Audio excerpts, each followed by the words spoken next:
Astronauts aboard the International Space Station depend on life support systems that provide clean air, drinkable water, and a safe, livable environment. These systems are what make long duration spaceflight not only possible, but comfortable. Today, some of these space station technologies have been adapted for Artemis, specifically aboard the Orion crew capsule that takes humans farther into space than ever before. In this episode of Small Steps, Giant Leaps, we're joined by Paul Boehm, Orion Crew Support and Thermal Systems Manager at Johnson Space Center in Houston. He'll tell us how lessons from Apollo, the Space Shuttle, and the space station are preparing NASA for long-duration missions to the Moon and beyond. This is Small Steps, Giant Leaps.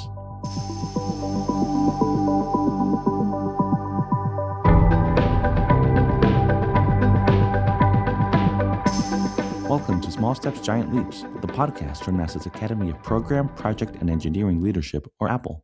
I'm your host, Andres Almeida. So, what space station-derived technology does the Orion spacecraft have? Let's talk with today's guests. Paul, thanks for joining us. Hey, thank you for having me. I really appreciate it.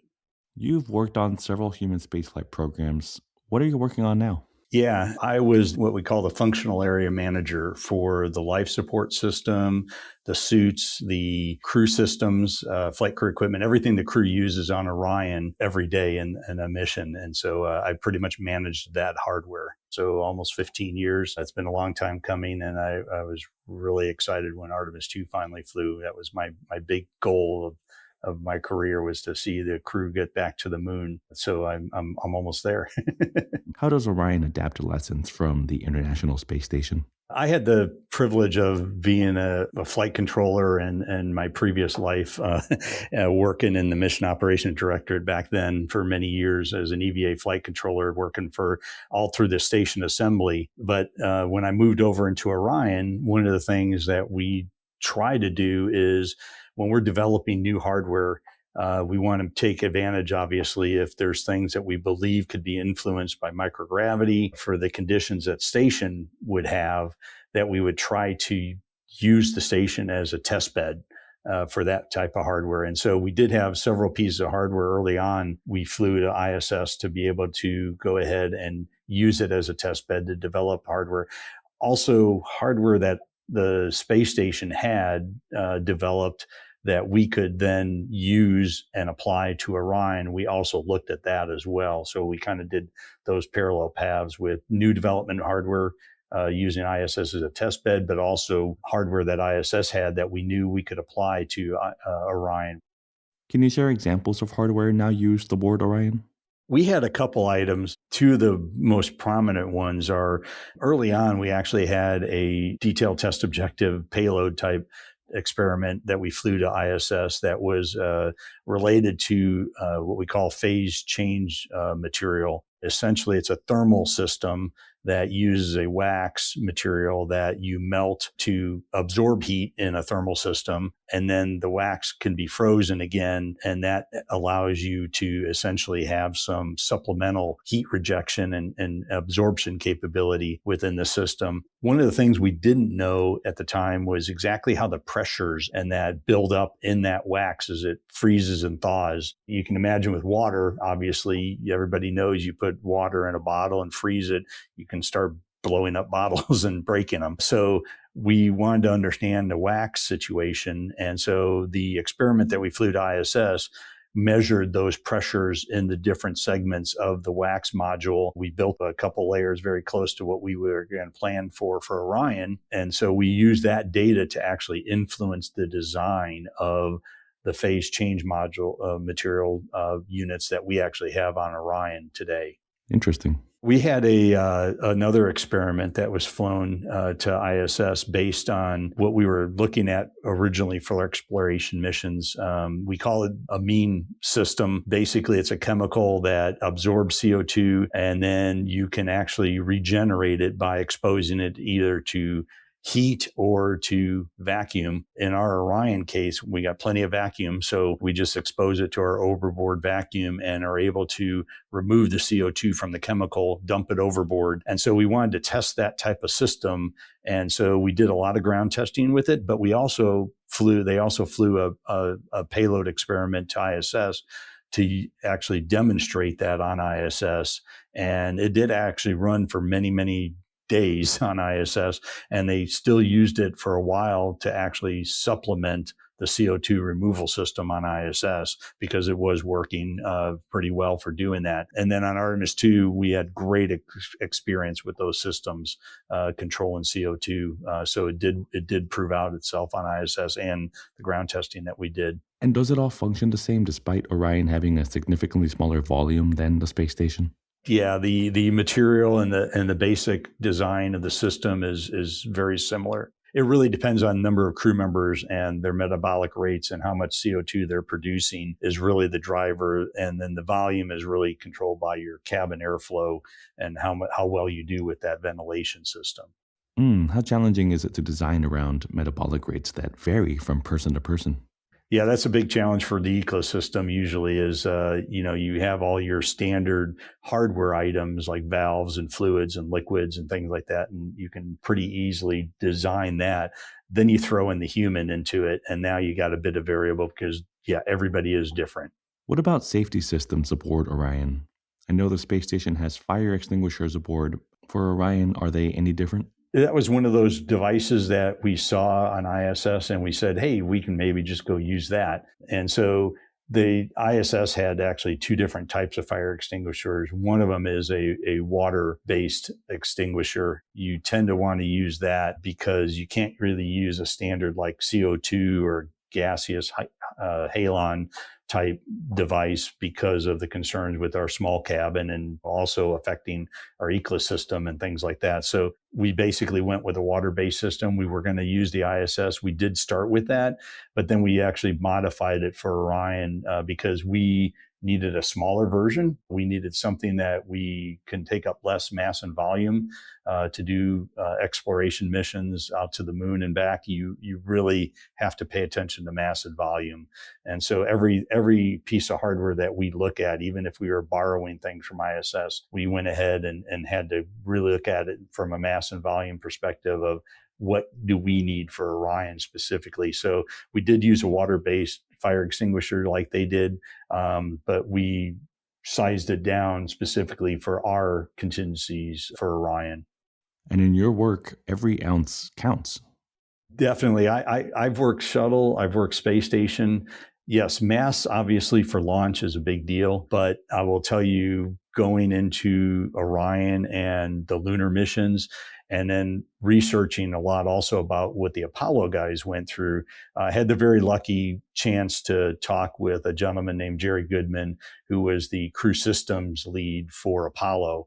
And back in the mid 2010s, he actually gave me a cartoon that he drew up back in 1965 that essentially showed the last straw on the camel's back as they were going to Mars for stowage and breaking the camel's back. And he said Apollo went through the exact same thing, to where they looked at every single ounce that went on the vehicle to try to minimize what was flying to the moon because of the constraints with mass and volume on the Apollo program. And Orion went into the same thing, where we did lots of mass scrubs to pull mass out of the vehicle and all the crew systems that we have to support. So that's a constant challenge that we have going to the moon, especially for the translunar injection burn and things like that we got to do. Yeah, learning from Apollo must be a major advantage. So definitely we are taking advantage of the fact that we have folks like myself that got the benefit of working the three different programs, but we also have a lot of folks that have come in that have started working ISS, and then now they're coming over to work on Orion. And so we're taking advantage of the fact that we have that experience from folks from our ISS and being able to share that with Orion. And I think it is a challenge from our perspective too, on the Orion side, that we got to teach, I'll be honest, we got to teach them. It's a bit different with Orion for doing these exploration missions. Some of the things that I know I used to do when I was an ISS flight controller and used to ISS operations, I know I can't do those on Orion. It's just not practical anymore. I kind of term it as a camping trip. That's the way you got to think of it. We sometimes got spoiled with shuttle and station with the large volumes and the large capability we have with those vehicles. Orion just is not quite that way right now, and so we need to be conscious of every piece of hardware that we try to take with us. Back to the engineering technology, how does the Orion spacesuit play into all of this? We actually don't have a whole lot that we actually need to do with that suit.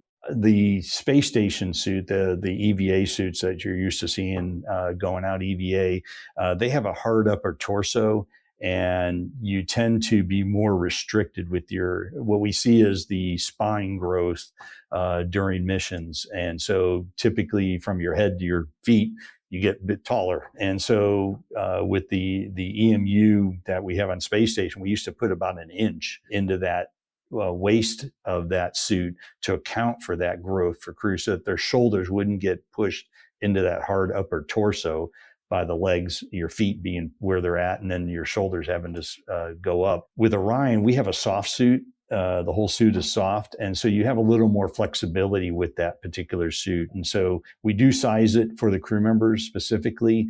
We do leave a little bit of extra in there just to make sure they got comfort and ability. But the feedback we had from the Artemis II crew on orbit, granted it was only a 10-day mission, but we actually didn't have any issues with that particular topic with spinal growth and that with our particular suit. So we think it worked out pretty well with the soft suits that we have. That's great. And those suits aren't purposefully designed for 8-hour spacewalks anyway. Not really, but we actually do size the suits and everything for our main contingency for the suits is if you have a cabin depress on the way to the moon, we have tried to design the suits and the system of the vehicle to support the crew for up to 6 days in the suit, which is, not something you want to do, but to be able to get the crew home, crew survival capability, that's what we have on Orion. On a personal level and a career level, what was your giant leap? I think it was what we just did with Artemis II. I've been at JSC for 37 years, been through a couple programs that said we were going to get back to the moon. And this is absolutely the closest I've ever been in my entire career. So I think this is the big leap. We've got the capability now to get crew back to the moon. We've got to be able to obviously build the more of the vehicles, which we're doing. We've got Artemis 3 being built right now, going to fly next year. We've got Artemis 4 going. We got Artemis 5 going. We've got that cadence that's starting to happen. Never had that before in my career. So to me, that's the huge leap that we're doing. I've thoroughly enjoyed doing all the development and build of space station through the years. That was a huge thing. But I think this is the big leap that we can do for exploration, which is to me what I was really hoping to have when I came to NASA.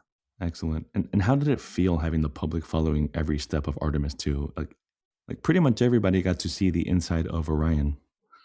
I worked the mission and I was in the control center of the whole mission, and I really didn't get to watch much of the external video and everything. And so I had my family kind of telling me what was going on when I go home, go to sleep. But yeah, I was amazed to see that excitement again that everybody had across the world, because you see all the old newsreels and things like that with Apollo and how people got excited back then. And to me, that was what this is all about, was to have that goal of a country going back to the moon, and then also the world joining us to do this. And so to me, that was just awesome seeing that. And I wish I could have got to see more of it during the mission, but I did watch some of the stuff afterwards, and it was really cool seeing it. Oh, I'm sure there's more to come. Paul, that's our time for today. Thanks for talking with us. Oh, thank you very much for having me. I appreciate it. That's it for this episode of Small Steps, Giant Leaps. For a transcript and to catch all other episodes, visit nasa.gov/podcasts. While you're there, check out our other podcasts like Houston We Have a Podcast, Curious Universe, and Universo Curioso de la NASA. As always, thanks for listening.